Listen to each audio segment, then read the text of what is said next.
Rabotai, nous ouvrons nos livres au chapitre 3 de Shmuel. Nous allons assister à l'initiation, à la vocation de ce jeune enfant. On peut dire qu'il s'agit d'un enfant à un âge très, très précoce. On ne peut pas déterminer dans ce chapitre quel âge a Shmuel. Il a peut-être 6 ans, 7 ans, 8 ans, je ne sais pas. En tout cas, on a l'impression qu'il n'a pas encore fait sa bar mitzvah. Dans le chapitre 2, nous avons vu l'intervention d'un homme de Dieu dont on ne connaît pas le nom et qui s'adresse au grand prêtre Élie en l'admonestant, en lui disant voilà le comportement des Kohanim dans le sanctuaire de Shiloh est tel que ils vont porter ombrage à l'ensemble de la prêtrise, à l'ensemble des Kohanim et même du sanctuaire. Et cet homme de Dieu lui prédit un avenir malheureusement très, très funeste, très néfaste pour lui. Pas pour lui surtout, mais pour l'ensemble des générations, ce qui nous pose un problème. Hofni et Pinhas, les enfants de Élie, avec leurs acolytes, ont commis ce qu'ils ont commis. Et puis on va voir que pendant des générations très, très, très lointaines, cette malédiction divine prononcée par l'homme de Dieu qui serait, je dis au sens conditionnel, Elkana, le mari de Hannah,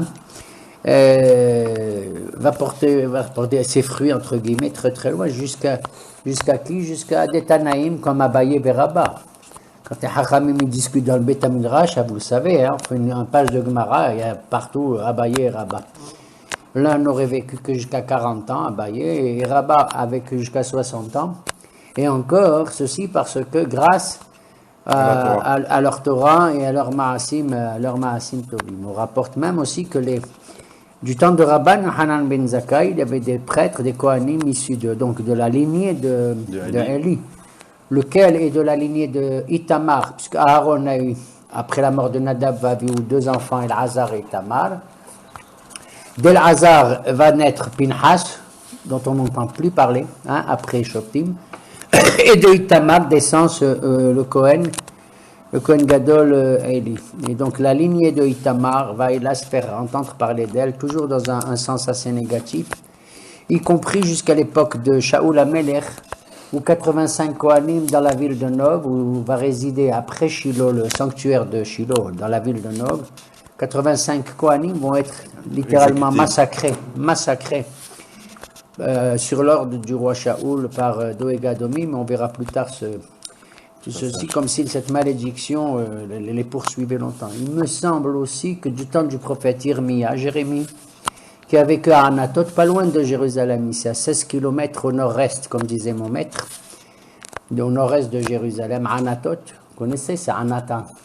Je crois qu'actuellement il y a un aéroport par là-bas. C'est la ville de naissance où est né le prophète.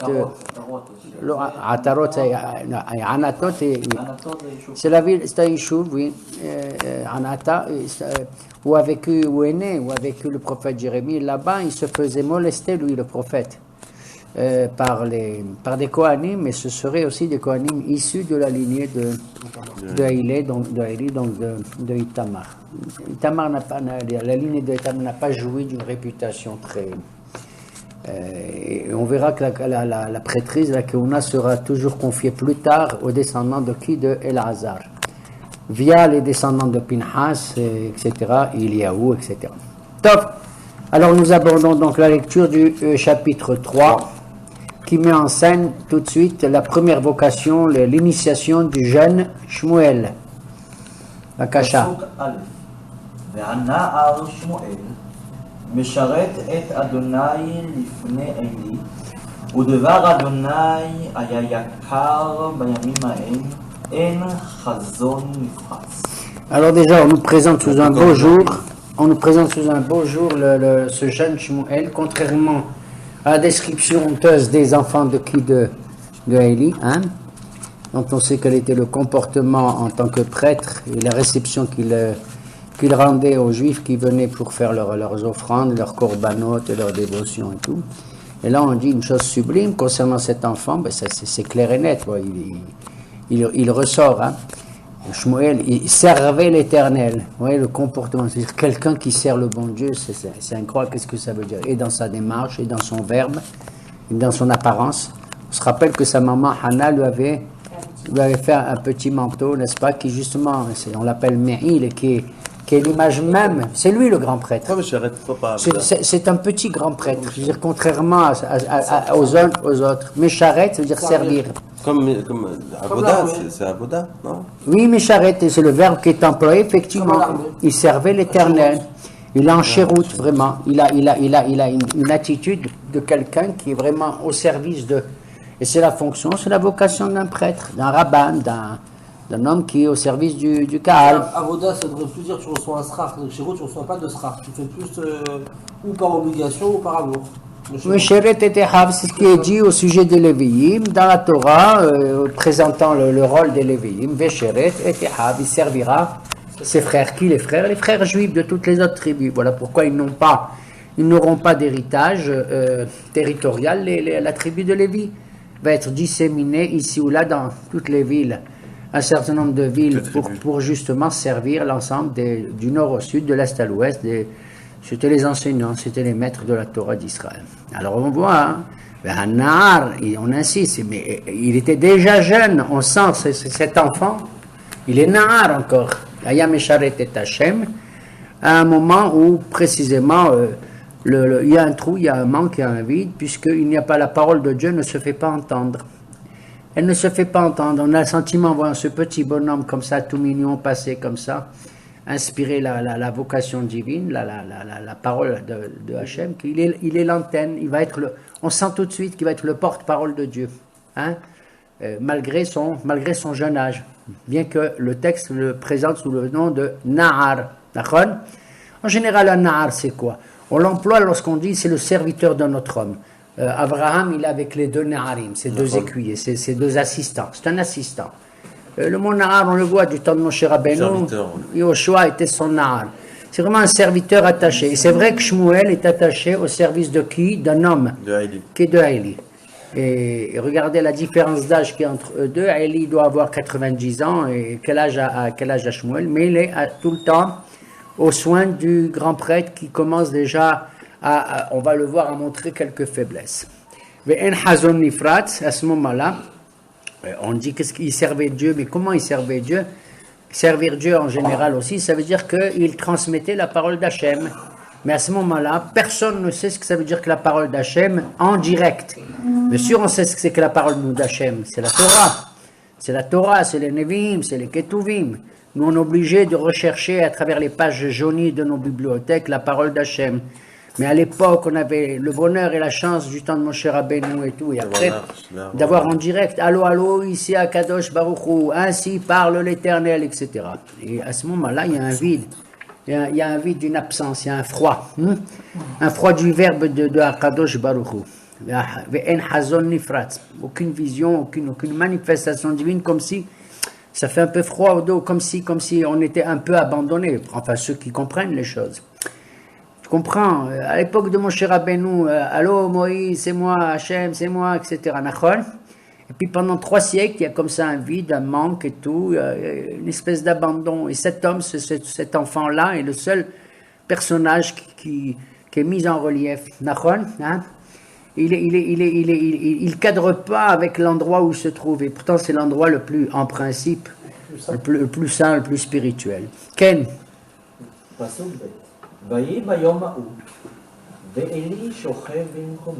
Ce fut un jour, ce jour-là. Alors, à chaque fois qu'écrit Vayayom, on pense que c'est Rosh Hashanah. Nachon, vous vous rappelez? Quand on dit c'est le jour par excellence, c'est Rosh Hashanah. Hayom, Arat Olam. Bayomahu, ce jour-là. Le texte dit ce jour-là, bon, ça veut dire que c'est pas n'importe quel jour, Nachon. Quand on dit Bayomahu, vous êtes d'accord? Bayosha Adonai, Bayomahu, Israël, Israël, Bayomahu. Bayomahu, ça veut dire vraiment c'est une date qui est quand même une date importante quelque part. S'agit-il de Rosh Hashanah? C'est possible, puisque déjà, génétiquement parlant, sa maman, elle a été exaucée le jour de Rosh Hashanah, parce que c'est d'elle qu'on apprend beaucoup sur Rosh Hashanah. D'accord? Bayomahu, ce fut ce jour-là. Un jour, oui, regarde, oui. Oui, l'Ishochev Bimkomo. Alors là, le ton est donné. C'est incroyable. Hein? Comment il faut lire vraiment textuellement les choses avec la méthode la plus simple. Eli, qu'est-ce qu'il fait? Il a mangé. Il dort. Je sais pas, regarde, alors il dort, tout le monde dort, Nachon. Mais si le texte dit que le grand prêtre, il shochev bimkomo, il dort à sa place, ça veut dire que la fonction du grand prêtre, elle dort. Et vantemolo. Elle dort, la fonction. Vous comprenez ce que je veux dire? En quoi c'est important pour nous d'apprendre? Est-ce que quelqu'un il va faire ceci au moment où il dort, au moment où il marche, au moment où il prend l'ascenseur? Qu'est-ce que c'est important? Si le texte dit ce fut ce jour-là, il y a un jour important, au lieu que Eli, si vous voulez, bien que ce soit la nuit peut-être, on dit Bayomahu, il y a des nuits qui ne sont pas des nuits, ce sont des jours. Vous comprenez ce que je veux dire? Ouais, comme la nuit comme ce soir c'est la Iloula, donc c'est pas une nuit, c'est un jour important. Ve'eli shochev mimkomo, c'est-à-dire au moment où on s'attend le moins, il se passe quelque chose, il y a une nuit. C'est pendant la nuit où le silence est le plus intense et tout, et puis chacun il pense, il a dans la tête des choses qui passent. Oui? Alors deuxième.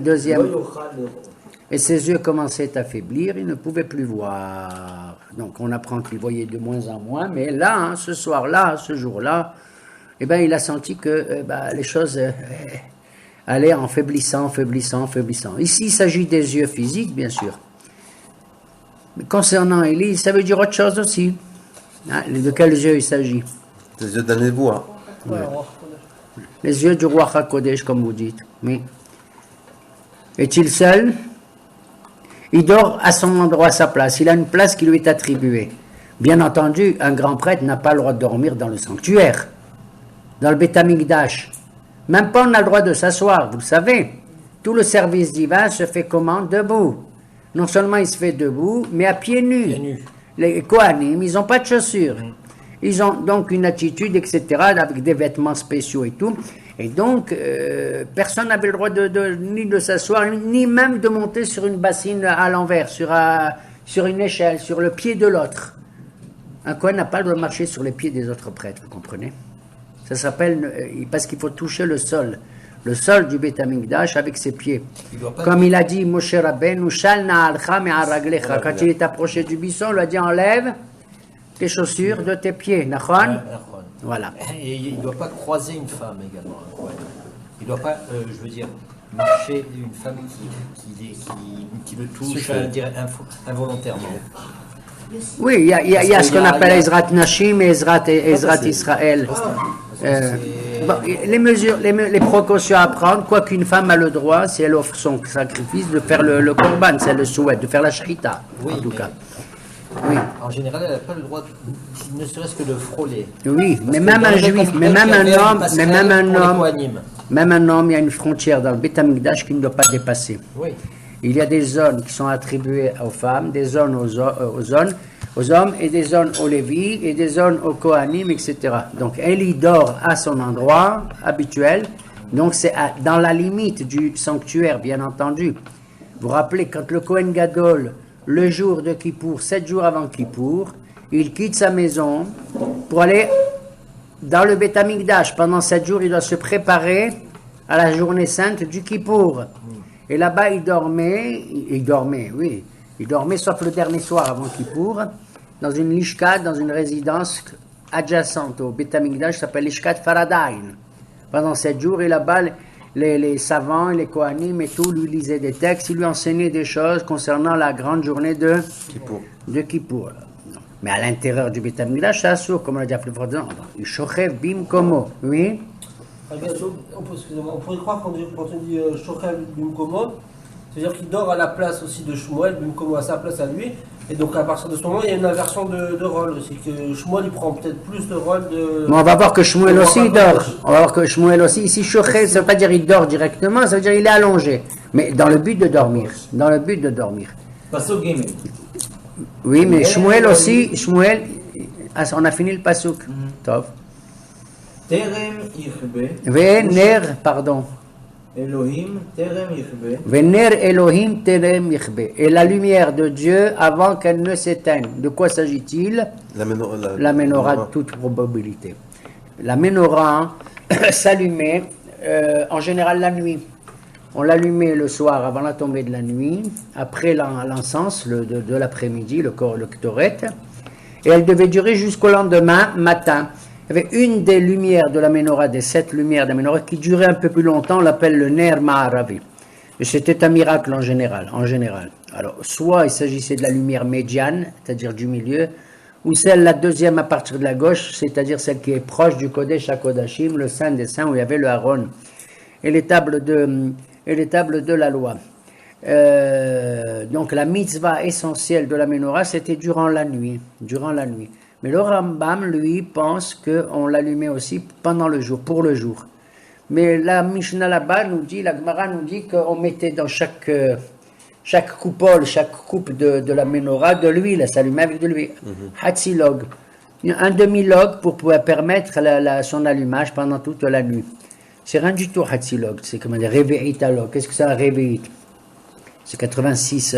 Pour faire le kidouche, il suffit que tu prennes un petit, 86, c'est rien du tout, c'est mamache 8 centilitres, 8, oui, comme ça. C'est le réveil. Donc même pour faire la Netilat Yadayim, on n'a pas besoin de plus. C'est incroyable. Et de nos jours, c'est bien, avec abondance, on prend un keli, neti, la wali, et tu le remplis comme ça, et en avant, et encore là qui ajoute comme le Benishraï, et hop, il encore comme ça, pour la Parnassa et tout. Bon, c'est très bien. Mais il suffit de faire avec un révite, et on a fait la mitzvah, surtout quand on manque de l'eau, il faut faire attention. Il faut penser aussi au kinéret, il faut penser aussi à ça. Oui. Alors, avant que la lumière, dans quelle heure est-il? Veshmuel? Voilà. Alors, il est quelle heure d'après vous? Avant que la lumière de la menorah ne s'éteigne, et Shmuel se couche. Avant Chatzot. Bien après Chatzot. Avant ou après Chatzot? Après, puisque la lumière, elle dure jusqu'au petit matin, jusqu'au matin. Mais Erev ad Boker, il y a écrit dans la Torah, du soir au matin, doit allumer. Avant que la lumière de Dieu ne s'éteigne, et regardez cette expression, elle me fait mal au cœur. On veut dire la menorah et tout, c'est un Kli Kodesh, c'est bon, il n'y a plus de korban, tout ça, d'accord. Mais dire la lumière de Dieu, elle s'éteint, ça me fait quelque chose, moi. Ah ouais. Vous comprenez, on est dans la nuit, on est le Kohen Gadol, il a perdu la vue, on est dans la nuit, vous savez un peu la mise en scène de tout ça, vous ne sentez pas la main, c'est la rasra. Mais c'est la rasra, on sent qu'on a peut-être un tournant, il va se passer quelque chose. C'est la fin d'une dynastie. Hein? N'oublions pas le passage, la fin du chapitre 2. L'homme de Dieu, qu'est-ce qu'il annonce à Eli, Nachon? Alors imaginez un peu les sentiments qu'éprouve Eli, le Kohen Gadol, quand il dort, mamachi. Tout est éteint, tout feu éteint, comme on dit comme ça, et on est dans la nuit noire, et on est dans un sanctuaire qui est dans le noir, tu vois, un peu comme ça. Ner Elohim Tere Mirbar. On a l'impression que ce qui s'éteint, c'est pas la lumière uniquement physique, la lumière de la menorah, mais c'est la lumière. C'est la lumière d'Israël qui s'éteint, c'est la lumière de Dieu. Mahon, il n'y a pas d'enthousiasme dans la foi, il n'y a pas grand-chose. C'est ça qui veut dire le texte. Excuse-moi, il me raconte moi que voilà, il se couchait avant que comment on appelle ça, le truc, le Sharon Shabbat, avant que le Sharon Shabbat n'éteigne les lumières. Il faut comprendre, et c'est le pshat, la lumière de Dieu, elle va s'éteindre. Mais heureusement qu'elle va pas, avant qu'elle ne s'éteigne, quelqu'un va la rallumer. Comme on dit, Vezara Hashemesh ou Ba Hashemesh. Il dit à Chazou en sorte qu'avant qu'un soleil ne se couche, il y a un soleil qui se lève avant. On dit avant que le soleil de Sarah ne se couche, celui de Rivka est arrivé. Nachon, on a annoncé la naissance de Rivka au moment où il y a eu la Hakeda de Yitzhak et tout, la pop juste après, qu'est-ce qu'on dit? Et Sarah, elle est vécue jusqu'à 127 ans, etc. Mais juste avant qu'on annonce la mort de Sarah, qu'est-ce qu'on annonce? La naissance? On annonce là. Et on dit comme ça, David Amelech aussi. Shlomo Amelech va succéder à David avant même que David ne meure. Nachon? Là-bas aussi il le dit. David, Zaken, Amelech, David, Zaken, Bayamim, etc. D'ailleurs, David, le bon Dieu l'a dit, tu vas mourir. Il lui dit, dis-moi quand. Il lui dit, je ne peux pas te dire. Personne. Mon Dieu, fais-moi connaître ma fin le jour. Il lui a dit, je ne peux pas te dire. Mais dis-moi, moi, le jour dans la semaine. Il lui a dit, ça sera un Shabbat. Il lui a dit, quoi, Shabbat? Moi, David, tu me dis Shabbat, tu me dis comme ça. C'est pas possible. Il lui a demandé, fais en sorte que ça soit le vendredi. Il lui a dit, non, je ne peux pas, parce que tu dois régner jusqu'à Shabbat. Jusqu'à la fin, tu dois jouer ton ton rôle. Kallo, il lui dit alors dimanche. Il lui a dit non. Parce que dimanche, c'est le tour de David, de Shlomo, ton fils. Un seul cheveu, frontière entre toi et ton. Il n'y a pas. Il sait à la seconde même quand est-ce qu'un tel va gouverner, quand est-ce qu'un tel va prendre la succession. Et c'est vrai que quelqu'un qui est né un Shabbat, il part un Shabbat. C'est vrai, ça fait partie des possibilités. Mais il ne faut pas dire c'est vrai. La Gemara de Shabbat, page 126, le dit. Oui. Elle dit ça comme ça, hein, bon. Mais il ne faut pas le raconter à voix haute, tout ça. Shmuel, lui aussi, se couchait, donc il s'est couché tard, hein, vous avez remarqué? Pourquoi il s'est couché tard d'après vous? Parce qu'il est le seul à servir le bon Dieu. Parce qu'il est le seul à vérifier si les portes sont bien fermées, ceci, cela. N'oubliez pas que dans la halakha, il est prévu au Beth Amikdash, ici à Yerushalayim, il y avait 4 endroits où on surveille le temple. Pour la beauté, pas parce qu'on a peur de qu'il lui arrive quoi que ce soit, Hazve Shalom. C'est le temple qui nous protège. Avec 24 endroits. Il y en a 23, 21 où c'est les Lévi'im, les Lévis, à l'extérieur du temple ils sont postés à différents endroits pour surveiller, pour le kaboud. Et malheur à eux, s'il y en a un qui s'endort, il y a un préposé, le chef, le contremaître des Lévi'im, il vient. S'il voit qu'il y a un Lévi qui dort ou qui s'assoupit, il lui brûle ses vêtements. Wow. Et Amlo comme ça, il prend un briquet, on entendait des cris. D'ailleurs, les Juifs, ils disaient, qu'est-ce qui se passe au Beth Amikdash là-haut? À 2h du matin, il y a des cris et tout. Il dit certainement un Lévi qui est en train d'être brûlé par son patron. Parce qu'il s'endort, il n'a pas le droit de s'endormir. Il y avait 21 endroits comme ça. Et 3 endroits à l'intérieur du Beth Amikdash gardés par des Kohanim. Parce que les Kohanim, comme ça, ils avaient des salles spéciales pour dormir, une manière de dormir, de mettre leurs vêtements, etc. Comprends? Et alors, regardez, Shmuel, l'autre, le pauvre, Eli, on a dit le premier verset qu'il s'est mis au lit, d'accord? Où est-ce qu'on dit que lui, Shmuel, il dort? Avant que la lumière de Dieu ne s'éteigne. C'est-à-dire vers 4h du matin. Qu'est-ce qu'il a fait jusqu'à 4h, le petit? Il a servi. Tu te rends compte si sa maman, tu te rends compte? Si sa maman Hana savait mon fils Lazé, est-ce qu'il travaille encore? Il surveille, il regarde et tout. On continue. אותו פסוק, נאמרים טרם יכבה ושמואל שוכב בהיכל אדוני אשר שם ארון אלוהים. Allez, qu'est-ce que j'ai besoin de ça? Allez, explique. Où est-ce qu'il dormait Shmuel? Donc dans une salle attenante au sanctuaire divin de Dieu, où se trouve le Aaron. Le Aaron. Alors, toi, tu es hacham. Ça veut dire où se trouve le Aaron? Bien sûr, où se trouve le Aaron. Où se trouve le Aaron, la menorah, où se trouve le shulchan, où se trouve le misbéach, où se trouve tout. Il était très proche de la révélation, il était très proche de l'essence même d'Akadosh Baruch. Il est proche du Aaron. Regardez où l'enfant il dort, ça veut dire que ses pensées ils sont dans le Aaron. Et vous saurez la semaine prochaine, si Dieu veut, qu'est-ce qui va arriver à ce Aaron. Il va être pris par les Philistins. Vous vous rendez compte? Il y a des fois on a un pressentiment, tu entends?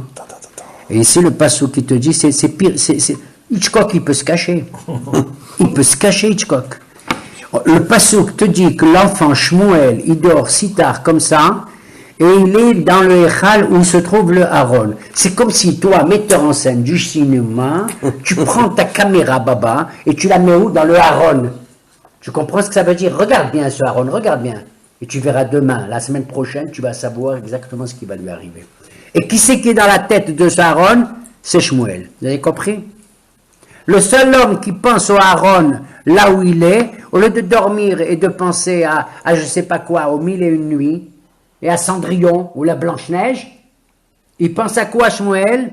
Au Aaron. Il a déjà une inspiration sans que Dieu lui parle encore, déjà. Ça c'est moi qui le pense. Allez-y. פסוק ד' Oui. ויקרא אדוני אל שמואל ויאמר הנני. Regardez comme c'est beau. Hein? Il pense au Aaron et Dieu appelle Shmuel. Il appelle. Alors s'il appelle, comment il appelle? Shmuel. Hein? Shmuel. Avec un ton suffisant pour que Shmuel entende, que personne d'autre n'entende. Nachon? Shmuel. Il se lève, il dit, me voici. Hineni, me voici. Il entend une voix, il dit, me voici. Qu'est-ce qu'il fait? Il court vers Élie. אל אלי. Vayarotz. Il court. Pourquoi il court? Vers qui? Vers Élie. Il croit entendre la voix de qui? De Eli. De Eli. Parce qu'il est au service de Eli. Il est 4 heures du matin. Vayarot. Pas il se lève, il dit, oh, qu'est-ce qu'il me ment encore ce petit vieux? Vayarot. C'est extraordinaire. Regardez, faites attention au verbe qu'on va employer. Comment quand j'appelle c'est-il mon fils le matin, il se Hachem met parlait pas. aux hommes avant, en direct? C'est la prophétie. Oui, mais bon, là maintenant, il y a... Qu'est-ce que tu veux qu'il te parle avec GPS, avec Ben ouais. Internet, Il avec peut- Facebook? il peut me dire comment ça va, est-ce que tu es content de ta vie? Eh bien, il attend, il appelle Shmuel. Il y a un principe clair, surtout au début de la vocation prophétique, qu'Hachem, il ne parle pas directement à l'homme, il lui dit voici ceci, ceci, cela, non. Déjà, avant Il qu'il nous appelle- parle, il faut nous lui parler. Regardez, devant le buisson ardent, on l'a vu, devant le buisson ardent, quand Moshe Rabbeinu il est là, il voit un feu. Donc, Akadosh Baruch Hu utilise d'abord une entrée, une mise en scène. Ouais. Hein? Premier acte, deuxième acte, etc., etc. Alors, il veut pas, ou l'eau babylonia, il vient pas à l'improviste. Là qu'on apprend que quand tu rentres chez toi, même chez toi, ta maison à toi, tu frappes à la porte d'abord. Oui, On n'en sait rien. Tu comprends? exactement. Pour ne pas surprendre, pour ne pas, etc., faire peur, etc. Annoncer ta visite. On dit que Moshe Rabbeinu, devant le buisson ardent, il a vu ce feu, il a dit, Asurana, je veux m'approcher, c'est étrange, et tout, et tout, et tout, petit à petit, pour pas qu'il ait peur. Et il entend une voix, on dit, c'est la voix de son père. Et c'est pareil pour les autres. Regarde, il croit que c'est la voix de Akadosh Baruch Hu, il va envoyer un prophète du temps de, comment il s'appelle, Ishaïa, Isaïe. Qu'est-ce qui se passe là-bas? Isaïe, il est là, dans le temple, il est dans le temple, c'est de toute évidence. Il est dans le Beth Amikdash, et il voit des Kohanim, il voit du feu, il voit de la fumée, il voit tout ça. Et puis il entend le Beddin d'Akadosh Baruch Hu entre dit, qui c'est que je vais envoyer? Qui c'est que je vais envoyer? Mais qui vais-je envoyer? Et lui, il est là, le jeune, enfin jeune. Ishaïa, il entend ça. Il dit, Hineni, Shalheni, moi voici, j'y vais. Tu te rends compte? Mais il entend d'abord. Hachem, il ne vient pas comme ça brutalement interpeller quelqu'un. Et pourquoi avant? Avant, parce qu'il y avait la névoie, maintenant on a la philosophie. Mais la philosophie, c'est bien. Mais il faut l'utiliser au service de Hachem. Il ne faut pas l'utiliser comme un but en soi. L'intelligence n'est pas le but en soi. L'intelligence doit servir à quelque chose, c'est ça le rôle de l'intelligence. Le péché d'Adam Arishon, ça a été quoi? C'est de considérer que le Eitz Hadat, l'arbre de la connaissance, est un but en soi. Alors qu'Hachem, il a mis comme un moyen. L'arbre de la connaissance, c'est le moyen d'atterrir et d'arriver jusqu'au Eitz HaHayim, à l'arbre de la vie. Tu comprends? Voilà. Tout ce que Hachem... Oui. Vayarot, il court. ויאמר הנני, כי קראת לי, ויאמר לא קראתי. Il dit, il va chercher. Voilà, il lui a dit, tu m'as appelé, et Eli lui dit, non, je t'ai pas appelé, retourne, va te coucher. Allez, va te coucher. Pourquoi? Non, mais va te coucher, ça veut dire que tu m'as réveillé. Vantim, et vantemolo. Et il aime, attention, Eli, il aime ce petit Shmuel, attention, il aime beaucoup. On a vu Il voit la différence, on voit la différence. Mais là, il le réveille, il dit, quoi, tu m'as appelé? Il a couru vers lui, il a dit, peut-être que le pauvre Eli, il a besoin de quelque chose, que je sais, moi. Il lui a dit, je ne t'ai pas appelé, va te coucher. Ken? פסוק ו' ויוסף אדוני קרוא עוד שמואל ויקום שמואל וילך אל עלי. Dieu continue d'appeler Shmuel. Alors cette fois-ci, pas Vayarot, qu'est-ce qu'il a écrit? Vayakom, il se lève, parce que lui-même, il commence à hésiter. Il se dit, c'est pas lui qui m'a appelé, mais il n'y a personne, il n'y a que deux, il n'y a que les deux là-bas. Vayakom, pas Vayarot, il se lève. Tu vois le verbe ici qui est employé? Vayakom, il se lève. Il dit, je veux pas encore. Il hésite, tu comprends? Mais il dit, le pauvre, peut-être qu'il m'a appelé, il s'est pas rappelé, peut-être que maintenant il m'a appelé. Tout à l'heure il m'a pas appelé, maintenant il m'a appelé. Vayakom, Vayalech, il lui dit, est-ce que c'est toi qui m'as appelé? Je me voici. Qu'est-ce qu'il lui répond? ויאמר הנני, כי קראת לי. Tu m'as appelé. ויאמר לא קראתי בני. Béni. שוב שכם. Mon fils. La deuxième réponse d'Élie, maintenant, elle est un peu plus affective. Mon fils. C'est qu'Élie commence à se dire, c'est pas possible. Hein? Il se dit, si Shmuel il vient une deuxième fois, c'est qu'Aleph, d'abord, il a entendu ma voix, c'est pas possible. On est seul, il n'y a que ma voix. Or, moi, je suis sûr que j'ai pas ouvert la bouche. comme c'est un enfant merveilleux qui sert le bon Dieu, c'est pas possible. Il ne peut pas entendre des voix comme l'autre. Hein? Retourne mon fils, va te coucher, je ne t'ai pas appelé. Mais à ce moment-là, déjà, Élie, il commence, mais il n'est pas sûr, il commence à sentir les choses s'approcher. Quel? ושמואל טרם ידע את אדוני, Et voici la réponse. וטרם יגלה אליו דבר אדוני. Regardez l'intermédiaire, ce passouk est merveilleux. Pourquoi je dis ça? Parce que le passouk qui le dit, c'est que Élie se dit, mais Shmuel, il n'a jamais connu le bon Dieu. Shmuel, c'est un enfant, pas seulement lui, personne d'autre avant lui. On n'a jamais entendu Dieu parler. Mais le fait que Shmuel, Élie, c'est le texte qui le dit, c'est pas Élie, mais il rentre dans la peau de Élie. Et il rentre dans la peau de Shmuel. Même Shmuel, comme Élie, se demande vraiment qu'est-ce qui se passe. Moi, c'est comme si tu commences à étudier une discipline dont tu n'as jamais entendu parler. Tu vois un peu le topo. Moi, j'arrive, un premier jour de je ne sais pas quoi, de kinésiothérapie, je comprends rien. Tu comprends? Mais on a l'impression que si moi je suis là et qu'on me parle de ça, je vais tout comprendre. Alors Élie se dit, mais Shmuel n'a jamais connu, il ne sait même pas de quoi il s'agit, un enfant, qu'est-ce que c'est que ça veut dire la prophétie, que Dieu il parle et tout. Et même Shmuel ne sait pas. Ce qu'il faut dire déjà la deuxième fois, Élie est dans le doute. Troisième chose. ויוסף אדוני כרואו שמואל בשלישית, ויקום וילך אל עלי. Et Dieu continue d'appeler la troisième fois, il se lève et il va aller vers Élie. Dites-moi maintenant, il y a une question qui se pose. Pourquoi tout ça? Pourquoi Kadosh Baruch Hu, il ne parle pas directement à Shmuel? Il est dans son coin, Nachon? Il va à Shmuel, il dit, Shmuel, j'ai quelque chose à te dire d'important et tout. Qu'est-ce qu'on a besoin de mettre Élie dans l'affaire? Vous voyez ce que je veux dire? Il veut qu'Élie soit au courant, il veut que Kadosh Baruch Hu, il veut qu'Élie le sache. Il a fait.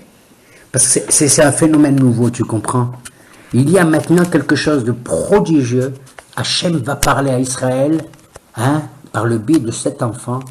Il n'a pas parlé depuis longtemps. Cet homme de Dieu qui a parlé hier ou avant-hier à Élie, c'était comme ça. Nachon? D'ailleurs, Élie a le doute de savoir si l'homme qui lui a parlé hier, c'est un homme de Dieu. Ça, je vous le garantis. Si maintenant tout ce stratagème à lui, pourquoi tu m'as appelé, tu m'as pas appelé, tu m'as appelé, tu m'as pas appelé, va te coucher, c'est pour qu'il y ait un témoin de grande valeur qui va être au courant que Shmuel va être prophète. Vous avez compris? C'est pas Shmuel qui demain va arriver et dire, mesdames et messieurs, je m'appelle Shmuel le prophète à Ramati. Pas du tout. Vous comprenez? Il y a là un témoin de grande valeur qui est au courant et tout, et qui va confirmer les dires de ce que l'homme de Dieu avait dit la veille. Ken? ויקום וילך אל עלי ויאמר הנני כי קראת לי ויבן עלי כי אדוני קורא לנער. À la quatrième fois, alors maintenant, à la troisième fois, Élie a compris que c'est Dieu qui parle. Je dis, c'est pas possible. Il n'y a aucun doute maintenant. Il n'y a aucun doute.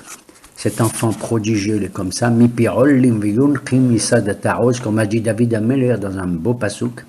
C'est dans la bouche des enfants que sort la vérité. Mi pirol limviyun kim. C'est-à-dire même dans la bouche des enfants sont. Et de ceux des bébés qui allaitent que la vérité, la puissance de la Torah sort et tout. D'ailleurs, dans la paracha de cette semaine, quand on traverse la mer Rouge, on dit qu'une servante, elle a vu plus que ce que le prophète Hiskiel ben Bouzi, il a regardé. Et quand les bébés, ils étaient, la maman, elle allaitait dans la mer, traversait la mer Rouge, ils s'installaient, ils mangeaient et tout.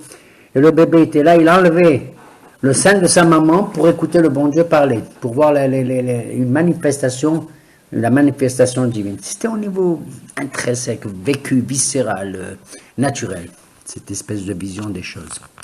Zé Eli van Vel, voici mon Dieu, c'est lui que je veux vénérer. L'enfant, il disait comme ça. Et Eli sentait ça.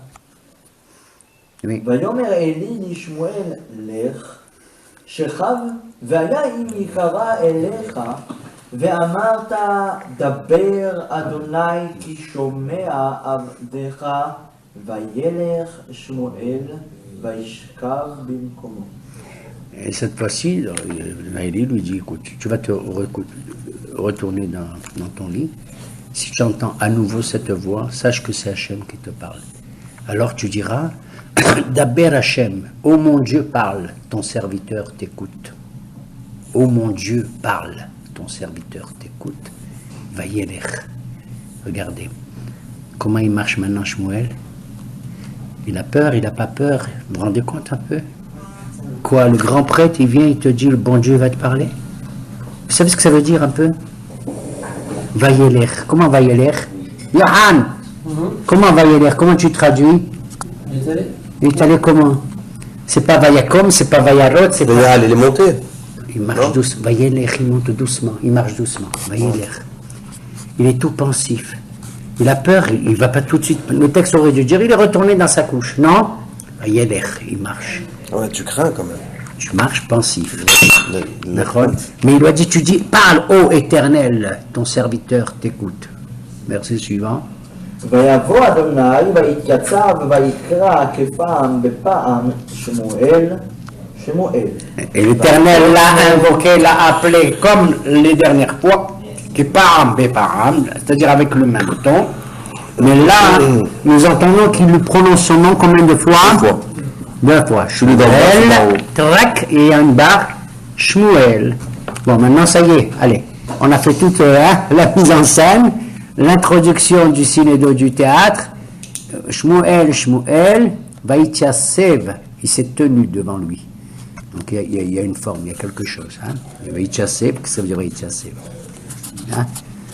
Il y a quelque chose, il y a une présence qui se manifeste. Hein? Qu'est-ce qu'il répond Shmuel? ויאמר שמואל דבר כי שומע עבדך. Qu'est-ce qu'il dit Shmuel? Ce qu'il lui a dit de dire, il dit, parle et ton serviteur il Non. écoute. T'écoutes. Non. C'est pas ça. Il l'a pas dit.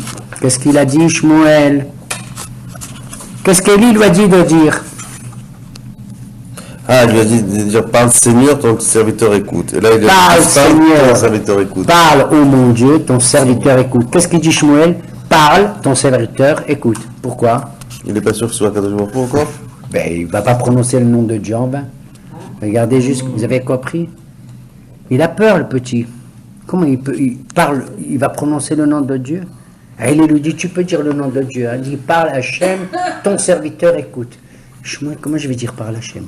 La Marotte qui lui a parlé deux fois encore. Shmuel, Shmuel, je t'aime là-haut et je t'aime en bas. Shmuel, Shmuel. Je ne parle pas un Shmuel petit comme ça, humain, comme ça, terrestre et tout. Ta Neshama, je parle de ta Shamadan. Monsieur Shmuel, Shmuel. Tu comprends? Tu es quelqu'un de prodigieux. Tu es quelqu'un de là-haut et d'en bas. Les deux, il faut les deux. Il faut les deux. Parle. Ton serviteur écoute. פסוק י"א. Ken. ויאמר אדוני אל שמואל הנה אנוכי עושה דבר בישראל. Voici, dit l'Éternel à Shmuel, je vais faire une chose en Israël. Tu te rends compte? Un gamin de 9 ans lui parle comme ça. Je vais faire une chose en Israël. Et qui c'est le mot? Qui suis-je?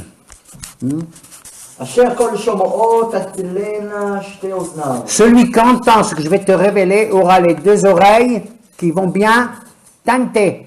Alors, tetzilena, les deux oreilles, ça veut dire soit tenter, tziltzul, tzilil, tetzilena. Ou alors, d'après certains, le mot tetzilena, ça veut dire mot tzali. Il aura les oreilles qui vont devenir rouges. Tenter. Tetzilena, ça vient du mot tzlil, tzlol, tzlil. Il y en a qui proposent, comment ils traduisent? Tenter les Tenter oreilles. aussi. Voilà, ils vont avoir les oreilles qui vont faire le... C'est comme Shimshon, vous vous rappelez? Il avait la prophétie, Shimshon aussi, le Ruach HaKodesh, du courage de Dieu et tout. On a dit là-bas que Batapa'im Ruho. Il avait comme des cloches qui sonnaient dans ses oreilles, dans son esprit. Mais est-ce que Shmuel disait qu'il a été consacré Par qui? à sa mère quand même? Il est un peu consacré à Dieu. Ah oui, ça il le sait. qu'il le sait? Ça il le sait de toute évidence. Mais bien sûr, qu'est-ce qu'il fait ici alors au lieu d'être chez sa maman et tout? C'est un problème d'ailleurs. Un problème de scène de ménage, entre guillemets, qui n'est pas très visible, mais qu'on a souligné une fois, entre Elkana et Hana, entre le père et la mère. Le père ne souhaitait pas que son fils aille là-bas, bien que le père respectait le lieu, en tant que tel, en tant que lieu sacré, pas les gens qui dirigent. Il avait quel âge quand il a eu toutes ces révélations? Ben, je sais pas, il doit avoir 9 ans, hein. Il est jeune encore, il est très jeune, il est nahar, il n'est pas... Il est très jeune. Bayom. Il est très jeune, mais il a une vocation précoce. Il est presque adulte. Hein. Ah oui. Ah ben oui, voilà, l'attachement qu'Élie a pour lui s'explique de cette manière. ביום ההוא, הקים אל עלי את כל אשר דיברתי אל ביתו, Voici. האל וכלה. Et Dieu continue de parler, il dit, j'appliquerai concernant Élie et sa famille ce que j'ai déjà annoncé. Depuis le début jusqu'à la fin. Et ça c'est affreux. Ahel Ad Kaleh. Ahel Ad Kaleh. Depuis le début. Hein? C'est-à-dire toutes les générations après lui. C'est ce qu'il dit là, non? Ahel Ad Kaleh. Quoi? Ce jour-là, j'écouterai de gars. J'ai rien compris. Il suit pas, tu as vu, il suit pas le passo. Mon Dieu. J'étais pas là, j'étais pas. Tu étais ailleurs. C'est quelque chose, פסוק ג' voilà. Pas soupine. Non. והגדתי לו כי שופט אני את ביתו עד עולם Je lui annoncerai que je vais juger sa maison jusqu'à tout le temps. Le mot olam, ça veut dire tout le temps. Ou alors ça veut dire aussi dans la Torah jusqu'à 50 ans, le jubilé. Olam? Olam. Quoi, alors c'est quoi olam, toi? Je croyais pour l'éternité, moi. Les Olam. En général, on traduit comme ça Voilà, pour c'est tout le temps, l'éternité, non? Le Olam Ba'ed. Au niveau Jusqu'à juridique, l'éternité. au niveau halachique, par exemple, un serviteur, ce qui refuse d'être libéré, un esclave ou un esclave, j'aime pas ce mot, un serviteur, et ben, on lui poinçonne l'oreille, Nachon, avec la mezouza et tout. Mais quand le jubilé, l'année du jubilé arrive, la 50e année, On le libère. automatiquement obligé, qu'il veuille ou non, il est libéré. Sauf s'il accepte. Et là-bas, c'est écrit Abado les olam, il le servira à ce type qui refuse la liberté, qui a entendu. Je vous ai fait sortir d'Égypte, de la maison d'esclavage, et toi tu veux être esclave boalik. Ad olam, il le servira jusqu'au olam, c'est-à-dire jusqu'au yovel. C'est ça la בעוון Oui. אשר ידע כי מקללים להם בניו ולא חייך. Pour le péché suivant, à savoir que, là on ne peut pas traduire, que Hachem Mekalelim Banav, que ses enfants, comment il traduit là? Maudits. Là, je lui ai annoncé que je condamne à jamais sa famille parce qu'il a eu le tort, connaissant la conduite indigne de ses fils, de ne pas la réprimander. Ouais, ben, ils sont gentils là, les rabbins, hein, de traduire comme ça. Mamash, ils sont gentils. Mekalelim Banav. On n'ose pas dire. On n'ose pas dire. Est-ce que la malédiction va tomber sur ses enfants ou bien c'est parce que les enfants, ils sont mekalim, ils ont une attitude comme de gens qui maudissent les gens. Vous comprenez? Ken continue. ולכן, Et pourquoi? נשבעתי לבית עלי אם יתכפר עוון בית עלי בזבח ובמנחה. Voici, je prête serment que le péché de la famille de Élie ne sera pas expié, ni avec un sacrifice, ni avec minha, ni walo. Pourquoi il dit ça, ni avec un sacrifice, ni avec minha? Parce que la religion du temps de Élie et des enfants de Élie se limitait à apporter des sacrifices. On croyait que c'était automatique. On avait des sgoulottes. Il y a un problème de telle ou de telle nature. Alors on va faire, je sais pas moi, abracadabra. On va apporter un corban et c'est fini. Quand lui a dit, tu verras. Eux, ils mettent leur confiance dans les sacrifices parce qu'ils sont les patrons des sacrifices. Eux, ils peuvent apporter tous les sacrifices du monde, ils ne seront pas pardonnés. C'est une chose incroyable. Incroyable. Pourquoi maintenant, dites-moi, pourquoi maintenant le bon Dieu, il parle à Shmuel de ça? Or, Élie, il est déjà au courant de tout ça, oui ou non?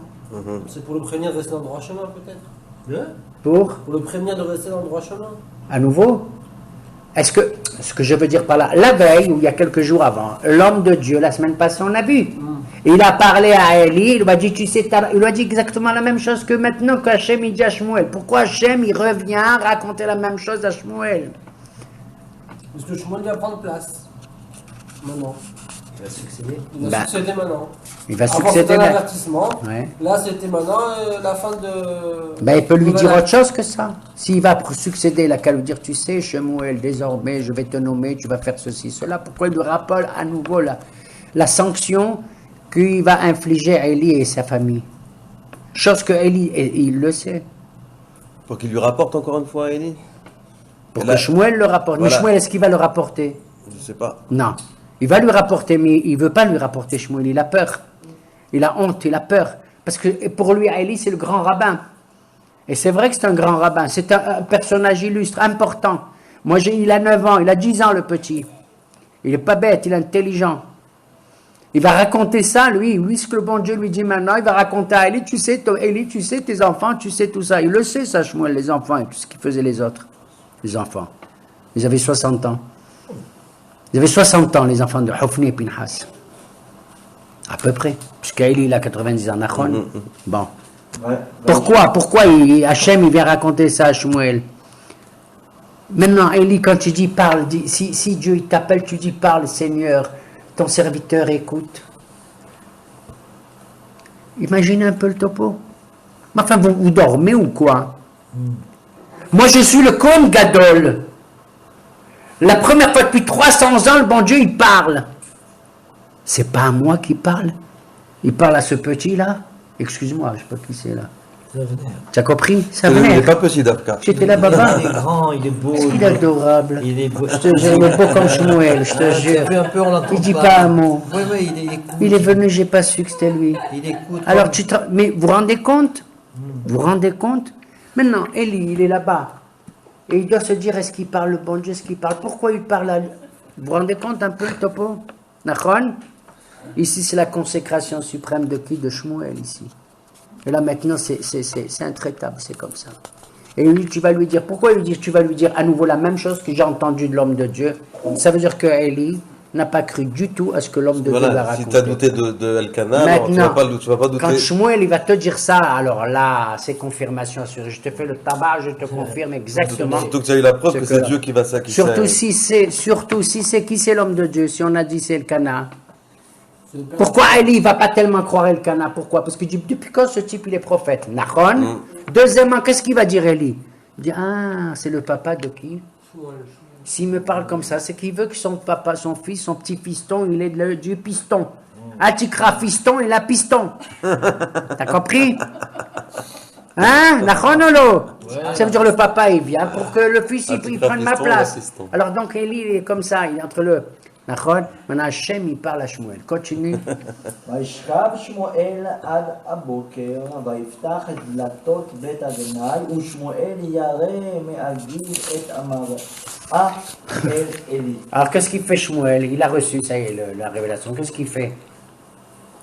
Il dort jusqu'au matin, Nachon? Il reste couché, il dort pas. Moi, il le reste bon Dieu, couché. il m'a parlé. Qu'est-ce que je fais, moi? Il m'a parlé. Moi, je dors pas, hein. Alors, on n'a pas dit qu'il dort, il reste Qu'est-ce que je couché. fais? Je cours chez Élie, je dis, tu sais, papa Élie, mon grand maître, voilà ce que j'ai reçu, Nachon. Il va le croire? Il va pas y aller. Il a peur, Élie. Shmuel. Ouais. C'est pas qu'il a peur, c'est pas de la peur, c'est de la sensibilité, de la tendresse qu'il a pour cet homme. Et puis pour la sévérité aussi de la sanction qui se confirme. Alors il va, il retourne, il attend, il dit je vais rien dire, je m'en fous, je sais pas, j'attends peut-être que le bon Dieu va me dire j'ai regretté de t'avoir dit ça, hein, ne le pas lui dire. D'accord? Vaishkav, qu'est-ce qu'il fait? Il se lève le matin. C'est le seul homme qui se lève le matin dans le temple. Et qu'est-ce qu'il fait? Il va ouvrir les portes de la maison. Il va ouvrir les portes de la maison de Dieu. Regarde comme c'est beau. Quel âge il a? C'est lui qui ouvre les portes. Il n'y a personne pour ouvrir les portes. Dis-moi, toi. Elles sont lourdes. En plus, elles sont lourdes. En plus, elles sont lourdes. Hein? Il y a autre chose. Comme on a dit pour les yeux et comme on a dit pour la lumière. Ouvrir les portes du temple. Chais. C'est de l'oxygène qui rentre, Baba. Tu entends? Il ouvre les portes du temple. Jusqu'à présent, comment elles étaient les portes? C'est normal. Le soir, il n'y a pas de service, donc elles sont fermées. Mais ici, le texte, il veut dire...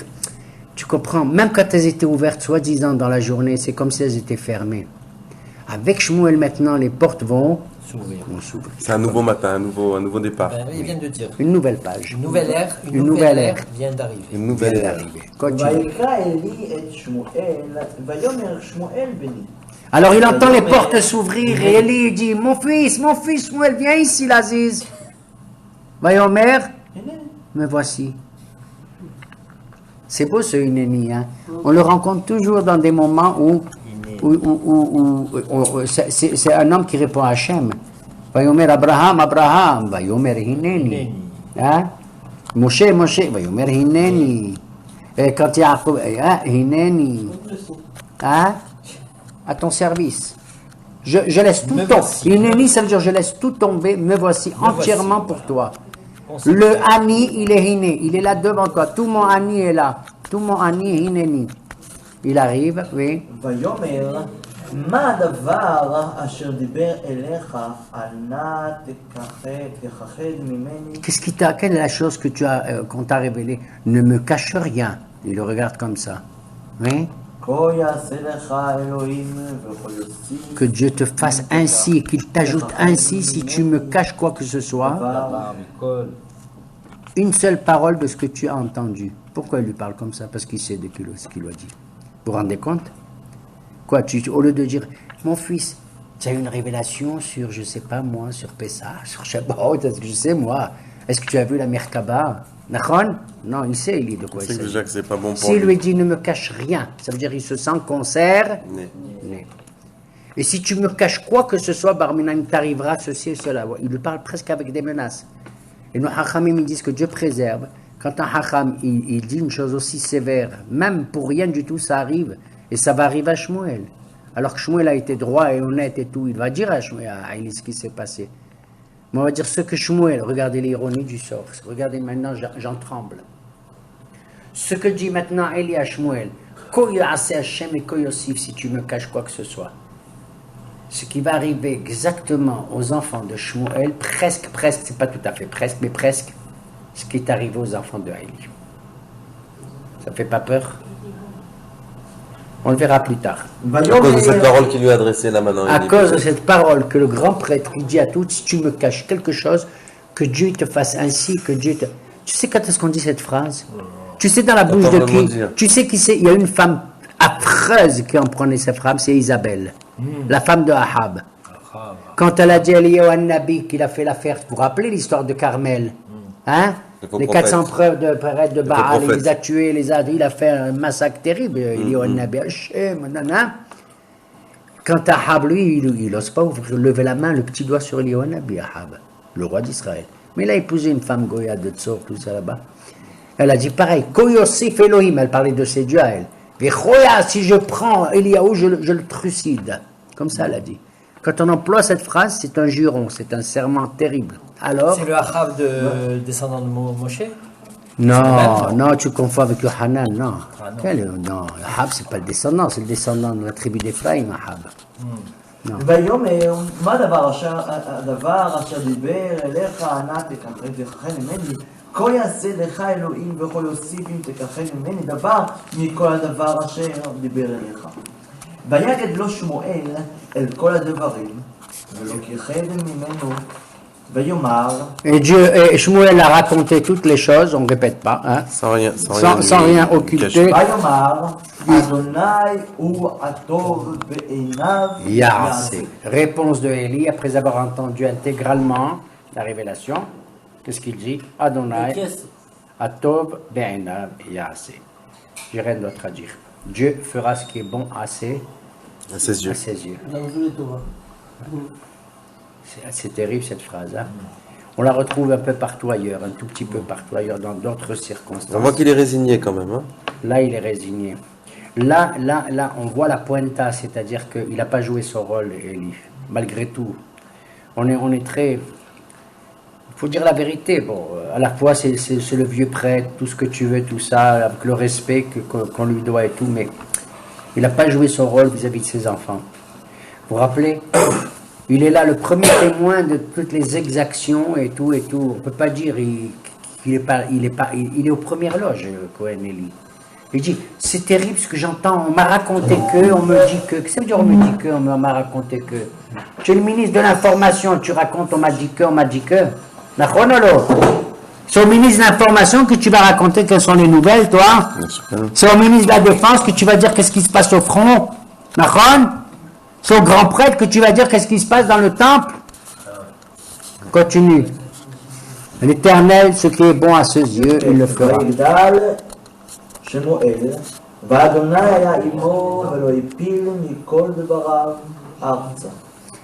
Il a grandi, Shmuel, et l'Éternel était avec lui, et il n'a jamais failli à sa parole, laissé tomber à terre, c'est-à-dire faillir à sa parole, quoi que ce soit. Alors la renommée maintenant de Shmuel, elle est faite. c'est que le texte ne va pas nous raconter, il se passe d'autres épisodes, hein, durant la croissance de Shmuel, à tel point que c'est clair et évident. C'est pas quelqu'un, on dit, tiens, c'est un prophète, moitié de prophète, oui, il a fait ça, non, non. Tout le monde est d'accord. Il y a une unanimité, un référendum populaire, Vox Populi, Vox Dei. Tout le monde sait que ce type-là, Shmuel, c'est un personnage extraordinaire. Il n'y a aucun doute là-dessus. Je vais te dire, même plus que qui, à la limite, que mon cher Rabbeinu. J'entends? À la limite. Depuis Dan jusqu'à Beersheba, ça veut dire depuis Kiryat Shmone jusqu'à Elat. C'est-à-dire il y a tout le monde. Tout le monde a eu... Pourquoi depuis Dan jusqu'à Beersheba? Dites-moi pourquoi. Est-ce qu'il y avait la télé à l'époque? La radio? Pourquoi depuis le nord jusqu'au sud, les juifs, ils sont tous au courant que ce type Shmuel, c'est un type extraordinaire? Ça y est, la relève, elle est prise. Pourquoi? Du nord au sud. Parce qu'elle a pris à Rosh Hashanah et donc il y avait tout le monde qui était monté à l'époque. Tout le monde était monté à l'époque. Ah, le a fait.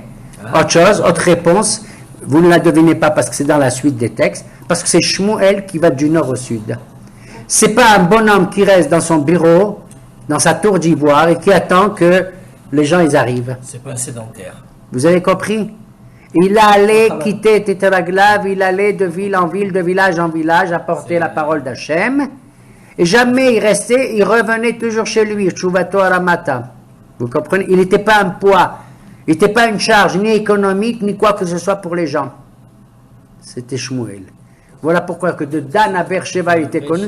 C'était lui le GPS de la nation. Vous avez compris? C'est lui le Facebook. Je ne sais pas ce que ça veut dire Facebook, mais je le dis entendu. De la nation. וידע כל ישראל מדן ועד באר שבע כי נאמן שמואל לנביא לאדוני. Qui Neeman, voilà, la confiance est rétablie. Neeman, que Shmuel, il est Neeman aux yeux de Dieu et... C'est tout? C'est tout? ויוסף אדוני לירעו בשילה כי נגלה אדוני אל שמואל בשילה בדבר אדוני. Regardez combien de fois la parole de Dieu, la parole de Dieu. Il y a eu d'autres prophéties qui ont lieu où? Dit le verset, à Shiloh. J'y étais ce matin à Shiloh. C'était. Eh bien, à Shiloh, à Shiloh. Maintenant, quand les gens, tu leur dis, tu sais ce qui s'est passé à Shiloh? Il y a eu encore une révélation. Qui? Le prodige, Shmuel. C'est pas possible. À Shiloh? Oui, à Shiloh. C'est pas vrai. À Shiloh? Oui, je te dis à Shiloh. Alors qu'à Shiloh, ce qui passait avant. Vous avez compris? Bon, bon, bon, bon, la lumière de Dieu à nouveau est allumée. Et va rayonner. Baruch Tieh.